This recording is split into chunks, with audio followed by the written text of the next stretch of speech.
Well, I mean, technically, if you think about it, right, they already have DPS from the Edith. They already have lockdown, so you just need instant burst now. So who's instant burst?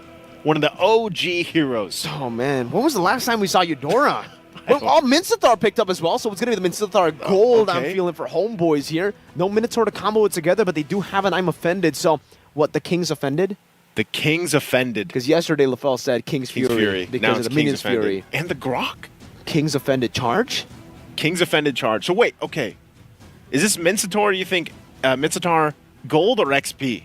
I think it's got to be the Mincetar Gold up against the Roger. I think they want to try to counter the Roger. That was the same way they did against T2K yesterday when they went for the Roger in the gold lane. But what if the Roger goes jungle here? That's the thing. That's why the flex pick is really good. I guess for the Mincetar, you still find value later on against the Roger. But yeah, in the lane, not so much. So I guess we'll see. What do you think? Personally, I'd much rather see the Mincetar go gold because he can be a threat. Oh, man. Ruby, put her in the XP lane. Just deal with that for now. But okay, Dairoth. Lord. So this is going to be a Dairoth jungle, right? This is going to be a Dairoth jungle. Dairoth jungle, locked in. Very interesting draft for game number 3. I see how both teams deal with the lineups they've brought to game number 3. HomeBois and Entity7, a 1-to-1 for now in this best of 5. Looking to cap out game 3 to get to the match point. And we'll see as they get us situated here. Yes, Chan on the Eudora pick. Still running the Lethal Ignition actually as well. Look how aggressive. Actually, they're going to go here. Erwin doing a job. I think he's that's quite a bit of damage. Dealing a bit of damage onto Erwin. Still has the flicker too, and he gets the dash, but Udo follows through as well as Chan. Tries to go for that cheeky little stun, and that's what you expect from the Eudora. It does seem like, at least for the Eudora, I think it fits Hide on Bush's character and name a bit more, right? You want to be hiding in these bushes. But Chibi flex the Lethal Wanderer, no problem there, even with a little bit of a delay from the Kufra from Erwin invading earlier. Okay, looking at it too, I really want to see how the rotation's going to be with both this. This is a lot better, though, for Zorn to have the Grok, I would say. Work around this, find set of potential. I think one of the things that they have to watch out for is this Dairoth. Whoa, we know that he can shred. Look how much pressure's here. Well played already. Utilizing this pressure, top of the blades, right into the knockup, and now it's going to be the Visceral Strike that goes in, but Nets is still able to claim first blood. Wow. Overextending. Hide on Bush gets caught. Oh, hold on, mid lane. I think Erwin's going to be fine. That Spear of Glory able to pull him in, so he gets the additional shot from the turret. Was exactly the punishing moment that HomeBois needed there. Okay, Nets. That was an interesting interaction. Did you see that? Yeah. So if you use your ultimate on the Roger, you can actually cancel out the grab part. That's a cancel on the recall of Nets. Trying to delay it now as Fury tries to shove the wave to punish Nets, but he'll stop the recall. Zorn in the mid lane, going to be chunked as well. Chan doing some damage as well. He's got to be respecting this because Chan will get his ultimate. Oh, that was close. Yeah, he's got the Thunder's Wrath now. But man, Entity7 will just go ahead and take the turtle here. Give him the objective. Put the pressure. That's a stun now with the Thunder's Wrath, but he's able to steal the Primal Wrath now, turning it around. Supat with a flicker forward, and I am offended. But Erwin will be able to escape. Now it's going to be a flicker and another Shatter. GB dives in deep, picks up the swords, but Odil will be able to dish out some damage with their Shatter. It's going to be Marquinhos still with the Primal Wrath, dealing some damage now, getting out with the onward as well. Supat going to be chased down by Hide on Bush as the power of nature will be enough by Zorn. Hide on Bush stepping forward, getting that physical defense shred, but the wild charge gets Zorn out to safety. Chan's going for it. But surely wanting to go for it. Doesn't have the flicker to barrier. Oh, Chan. He's caught there. He doesn't want to go for the last kill, and he decides to walk back up as Udo gets spotted in the bush. Now it's going to be Hide on Bush, jumping on the spot, trying to go for that assassination. But I don't think you can do that, not to the fighter. Okay. Very interesting, just extended skirmish that turned into all of that. Looking at this too, I'm really going to keep an eye on where this build path is for Nets with Mincetar. There can be some changes here that we see, of course, build path-wise, but not going to be a threat too early on just now. A lot of it's going to be utilizing that the ultimate, the King's Calling, to help with some of this fight, and maybe even the Spear of Glory if you can grab the right target here. if it happened to be Chan, Chan doesn't have his flicker available just for now. Oh, deal. Iris Rage into the Abyssum Strike. Hide on Bush. Not hiding at all in this game. Hide on Bush is just, when he gets this Dyroth, like he knows the timings and the positioning so well. And just the way the Dyroth works, able to shred through some of this armor, you know, it makes you even worry for Zorn on the Grok.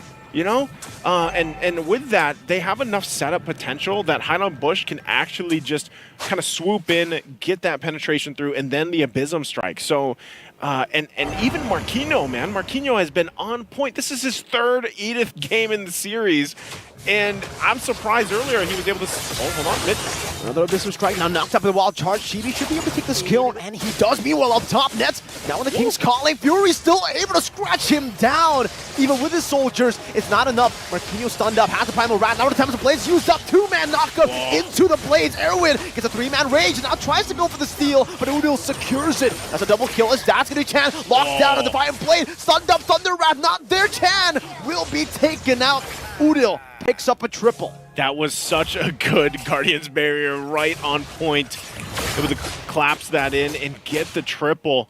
So with that, HomeBois, it's nothing, even with the triple, it's nothing too crazy. You know, Entity7 isn't far behind here or anything. Economy-wise, they're doing fine farming up.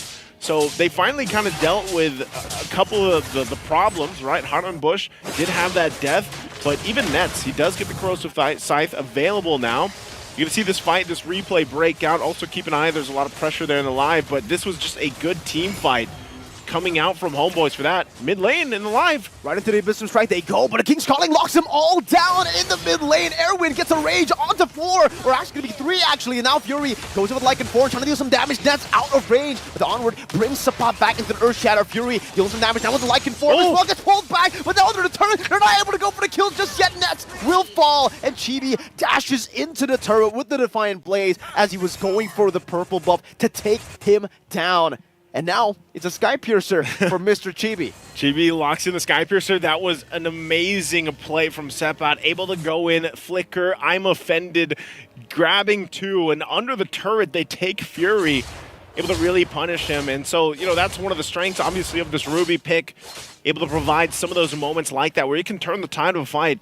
So now HomeBois, getting that little bit of lead they've been working for up to this point. Chibi has done an outstanding job at staying alive. He's only got the Haas Claws plus the Sky Piercer, but you know he's really choosing his fights here, and that's what he needs to do with this lineup. You can already see Genius Wand locked in for Chan, so they really want to pump out that damage, get the magic resistance down, and then let Marquinhos pop Primal Wrath and follow up with that reduced magic resistance and try to win some of those skirmishes and fights later on.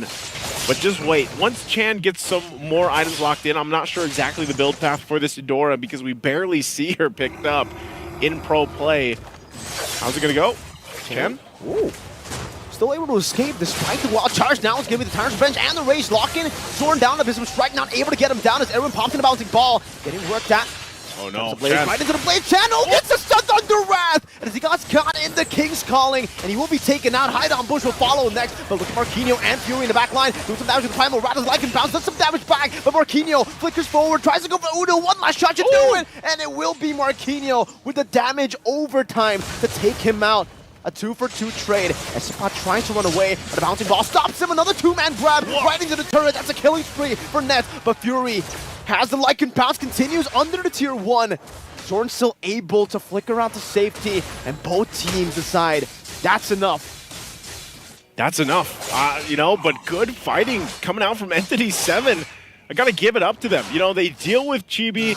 They finally, you saw how much damage the Thunder's Wrath had there. And that's something to be said because, again, the only item that was locked in was the Genius Wand. What more when you get those later items, even the magic penetration items locked in? A good setup there. I mean, there was a lot of patience as well. Nets was luckily there to finally cap off that kill. But, you know, for Entity7, they also have to transition the thought of not just worrying about Chibi, but eventually Nets on this Mincetar pick.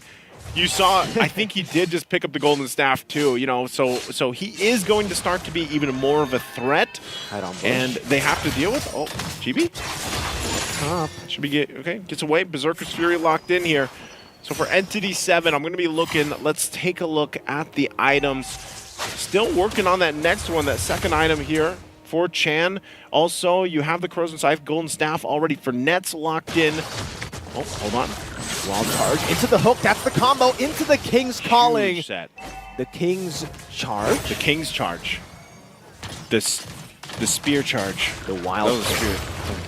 That's good. The Wild King. I think that was Trex. Shout out to Trex. Yep, shout out to Trex, Wild King. Wild King. He said Wild King's Calling or something. Something like that. You just shortened it, you know? Yeah, I just made Wild King, you know. But HomeBois. Good Lord. This is already just going to be taken. This is what I'm talking about, man. Like, in the current state of things, look at this. The gold gap isn't anything crazy. It's 9.5 minutes in, but you cannot go forward and contest that first Lord. It's just kind of different to see here. And Entity7, part of the answer might just be, you know what, we need more time to farm up with this. As you look at, you know, they're tanking quite a bit of damage. You have Irwin here, but Zorn, this is, like I said, a signature pick. His Guardian barriers are always on point. The wild charges too. Udil holding on to the Primal Wrath. They're going to go in. Good onward, Earth Shatter dodge away from Zorn now. Goes to the wild charge right into the Calling of the King. And they all just get mauled on by the rest of the member. Even Udil, he used the Primal Wrath for that one. It's, I mean, and the thing is Zorn is literally just sitting there. He's 2-0-12, and he's got this Quantum Charge Grok, and he's doing that. And then you get pulled into the King's Calling. The shields are going to pop here on these base turrets, but man, Entity7 might want to check themselves after that one. They need, like I said, more time here. They got to clear out this Lord. Wings are going to be picked up by Chan, DHS by Fury. So those are some good items being locked in at this point in the game. But as all these shields pop on the base, they're going to have to clear things down. And I think for Entity7, it's really up to the point of they need to utilize the Kufra pick, man. And part of that is just maybe an amazing set that we've seen time and time again when Kufras are locked in. This could be it. Revenge, and the Rage straight into the Abyss of Strikers. Well, Sabani able to flicker out the safety though, and now the turnaround. Sabani gonna be taken down as the King's Calling, locks them down. Now another hook into Erwin to bring him into the King's Calling as Chibi goes for the kill. That's a double kill. Chibi still going for more. Times of Blaze knocking Marquinhos up. Now with a few more blades, he should be able to pick up a triple kill. And he does. That's barely getting Chan there. Chan was able to get the stun off right before. Able to get the stun off, and right now it looks like their eyes are set on this mid turret.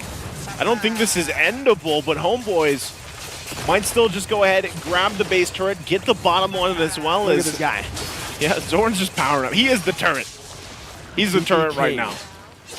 The King. Base turret, bro. Oh man, this is what I'm saying. Last game we saw Zorn on the Matilda. This is a different Zorn. This is a completely different Zorn. He doesn't do this on Matilda for some reason. Yeah, I mean, you just need to have him on an initiator at this point, right? You need to have him on a hero like this, the Grok, the Cho. In game number 1, it was the Akai, so that was... Oh, I mean, technically, yeah, you're up there, right? Technically, Akai's there. Yeah, he's one of the, he did get banned, you know, so the respect was there. Entity7, and like I said, Irwin's kind of got to do that. Like, this is up to Irwin, and it might even come down to just being able to get a setup in the base on the defense, because as this Lord comes up, I think it's still going to be taken out quite quickly, as you see happening here.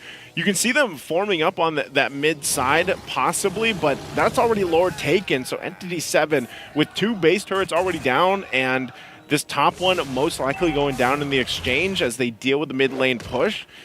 It's... Entity7 could possibly see themselves facing match point. Now, with this is where we have to see your setup potential with Irwin, plus Marquinhos. Is it going to be good enough with this lineup from HomeBois? They have to avoid the Spear of Glory. They have to avoid a lot, actually, to be forced into the King's Calling, and here they go. You see already, Udil doing a whole lot of damage. Pops in a Primal Wrap, Purify as well, out of the onward, and Marquinhos gonna be caught in the midst of it. Oh, Elwin! Getting a 4-man Tyrus Rage with a wild charge, connects on the back, that's gonna be demolished there, but the Lord is already onto the base. It looks like Marquinhos still gonna be able to dish up some damage onto the other members. 3 members taken out now, but the Lord slowly but surely is going at it. Chibi goes and picks it up, but now loses his life to some of the basic attacks from Marquinhos with a few more minions coming down. It should still be the end, and HomeBois pick up match point. Man, they really worked for that ending right there. It was such a, like I was saying leading into that, defense, it's going to be on Irwin. Irwin goes in with a great set, but unfortunately by that time that game